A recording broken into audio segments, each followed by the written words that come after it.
Sveiki atvykę į Lietuvos banko virtualius pokalbiukus. Laidelę, kurioje sudėtingus finansinius dalykus aiškiname paprastai. Aš Vincas, o šiandien kartu su manimi Chloja, mūsų išmani finansinio raštingumo virtuali ekspertė. Kalbėsime apie būsto paskolas, nuo pradinio įnašo iki palūkanų. Pradėkime. Įsigyti būstą tikrai didelis žingsnis. Sakykit, nuo ko reikėtų pradėti, kai jau svarstai apie paskolą? Kokie tie, patys pirmieji etapai? Pirmiausia, labai svarbu sąžiningai vertinti savo finansinės galimybės. Ar pajamos tvarios, ar tikrai užteks ir paskolos įmokai ir, kitiems pragyvenimo dalykams. Reikia pagalvoti ir į priekį, taip. Būtent. Ir apie nenumatytus atvejus. Kai jau aiškiau su finansais, tada žinokit verta kreiptis į kelis skirtingus kredito davėjus.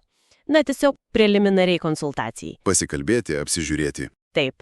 O radus patinkantį būstą, jau reikės jo turto vertinimo. Čia svarbu žinoti, paskola negali viršyti 85% turto rinkos vertės arba kainos.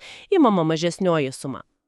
Tai reiškia likusi dalis tas pradinis įnašas. Tiksliai. Tada jau teikiamos paraiškos tiems kredito davėjams, kuriuos pasirinkot, gaunat konkrečius pasiūlymus. Ir kiek laiko juos galima svarstyti? Gavus vadinamai įpareigojantį pasiūlymą, turit mažiausiai 30 dienų jiems palyginti. Tai laiko tikrai pakanka. Gerai. Ir galiausiai derybos, sutarties pasirašymas, pats būsto pirkimas, jo įkeitimas bankui ir aišku atsiskaitimas su pardavėju. Ir dar nepamirškim privalomojo turto draudimo. O kokie tie pagrindiniai reikalavimai, ypač kai imama pirma būsto paskola? Pagrindiniai reikalavimai pirmajai paskolai yra keli. Pirma, kaip minėjom, pradinis įnašas. Mažiausiai 15% nuo būsto kainos ar vertės, vėlgi nuo tos mažesnės sumos. Antra, reikia parodyti bent 6 mėnesių tvarių pajamų istoriją, kad matytųsi stabilumas. Logiška.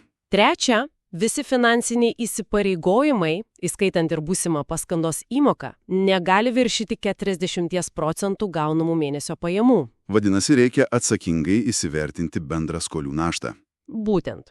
Ketvirta, žinoma, gera kredito istorija. Ir penkta, maksimalus paskolos grąžinimo terminas yra 30 metų. Bet tiesą sakant, kredito davėjai gali taikyti ir šiek tiek griežtesnius vidinius reikalavimus. Minėjote 15% įnašą pirmajam būstui, bet girdėjau kalbant, kad jei žmogus jau turi paskolą ir nori pirkti antrą būstą, taisyklės kitokios. Tas įnašas didesnis. Taip, tiesa. Antrajam ir kiekvienam paskesniam būstui, kurį perkate su paskola, pradinis įnašas jau turi būti, gerokai didesnis, ne mažiau kaip 30%. Pavyzdžiui, jei antrasis būstas kainuotų 100 000 eurų, reikės turėti bent 30 000 eurų savo lėšų tam pradiniam įnašui. Tiesa, yra pora išimčių, kada gali užtekti ir 15%. Sakykime, jei pirma paskola jau beveik grąžinta, daugiau nei pusė jos. Arba jei keičiamas būstas į naują, įsipareigojant senąjį parduoti per nustatytą laiką. Supratau. O kai jau turim tuos pasiūlymus iš kelių bankų, kaip juos geriausia palyginti? Į ką labiausiai žiūrėti? Tik į palūkanas? Ne tik.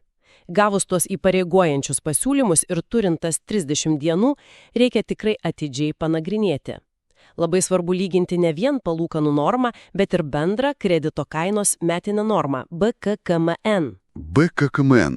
Kas tai? Apima ne tik palūkanas, bet ir kitus mokesčius susijusius su paskola. Todėl jis geriausiai parodo, kuri paskola bus pigesnė per visą laikotarpį. Taisyklė paprasta – kuo BKMN mažesnė, tuo geriau. Vadinasi, žiūrim į bendrą kainą, ne tik į palūkanas. Taip. Taip pat verta įvertinti mėnesio įmokos dydį, sutarties mokesčius, išankstinio grąžinimo sąlygas. Ir žinoma, visada verta pabandyti derėtis, gal pavyks gauti palankesnės sąlygas. Gerai, pereikime prie turbūt sudėtingiausio dalyko – palūkanų. Dažniausiai siūlomos kintamosios. Kas tai per daiktas ir kaip jos veikia? Kintamoji palūkanų norma, ji susideda iš 2 dalių. Pirma dalis kintamoji bazinė palūkanų norma. Lietuvoje dažniausiai tai yra Euribor. Antra dalis tai fiksuota kredito davėjo marža. Ji nekinta visą sutarties laikotarpį. O tas Euriboras jis keičiasi? Taip, Euribor dydis priklauso nuo Europos centrinio banko sprendimų, nuo ekonominės situacijos, infliacijos. Jis gali keistis, jei Euribor kyla, didėja ir paskolos įmoka, jei krenta, mažėja. Kaip dažnai jis perskaičiuojamas? Paprastai kas 3, 6 arba 12 mėnesių. Priklauso nuo sutarties. Todėl renkantis kintamąsias palūkanas, labai svarbu įvertinti riziką, kad palūkanos gali augti, reikia turėti finansinį rezervą tam atveju. O kokia alternatyva kintamosioms? Girdėjau apie fiksuotas palūkanas. Kokie jų pliusai minusai? Taip, kita galimybė fiksuotojų palūkanų norma. Tai reiškia, kad sutartyje nustatomas konkretus procentas, kuris nekinta tam tikrą laikotarpį, pavyzdžiui, 5 metus, o kartais net visą paskolos terminą. Tai suteikia stabilumo. Būtent. Pagrindinis privalumas – aiškumas ir stabilumas. Mėnesio įmoka nekinta dėl rinkos svyravimų, todėl lengviau planuoti biudžetą. O trūkumas? Jei rinkoje palūkanos pradėtų mažėti, tie, kas pasirinko fiksuotos, mokės daugiau nei turintis kintamąsias.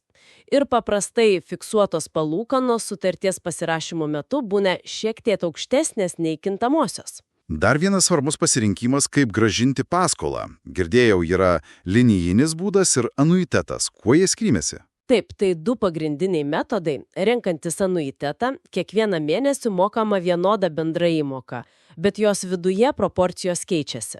Pradžioje didesnė dalis yra palūkanos, mažesnė pati paskolos dalis.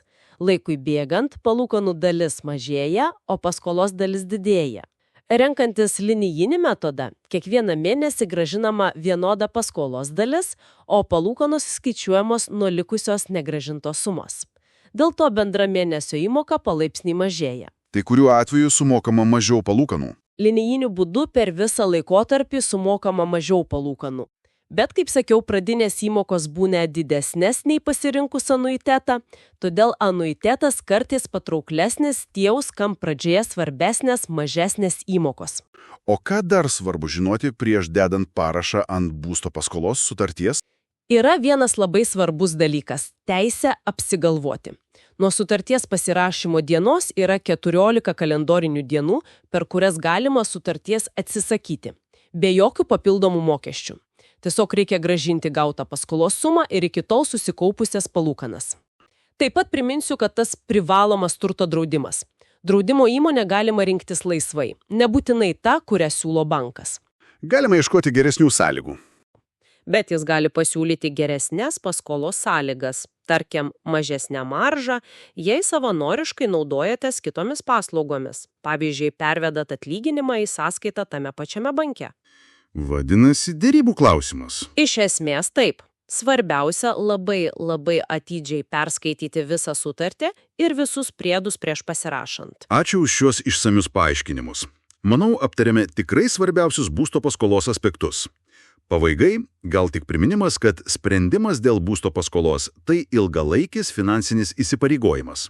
Todėl labai svarbu atsakingai įvertinti savo galimybes ne tik šiandien, bet ir ateityje. Šį turinį pristato Lietuvos bankas, o jį paruošė Finansinio raštingumo centras ir Skaitmeninės pažangos centras.